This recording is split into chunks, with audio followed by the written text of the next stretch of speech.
RCG news కు స్వాగతం. కార్యక్రమంలో ముందుగా ముఖ్యాంశాలు. వాళ్ళలో కూడా ఈ ఇబ్బందులు ఉన్నాయి కదా, ఆ ఇబ్బందులు చెప్పడం మీరు ఎందుకు చేయలేకపోయారు? ఇటువంటివి దయచేసి ఆదోని అంబటి రాంబాబు గారు, దేవా గారు, మీరు నోరు అదుపులో పెట్టుకొని మీ స్థాయి మీ కార్యం తెలుసుకొని మనుషులుకొని, ఎందుకంటే ఎవరైనా ఏ ప్రభుత్వం ప్రభుత్వం మారినప్పుడు కనీసం ఒక 6 నెలలు సంవత్సరం కానీ జరిగితే తప్ప అభివృద్ధి అనేది కనపడదు. కొత్త ఎమ్మెల్యే గారు ఆయన తీసుకునే నిర్ణయాలు, ఆయనకు అధికారులు సహకరించే విధానం, అధికారులను మార్పులో చేర్పులో చేసుకునే విధానం, ఇవన్నీ కూడా ఒక 6 నెలల సంవత్సరం పడుతుంది.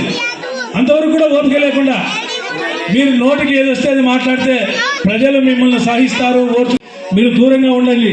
మీ వాటికి ఏదైనా అవసరమైతే సహాయం చేస్తాను తప్ప అవినీతి చేస్తానంటే నేను ఒప్పుకోను.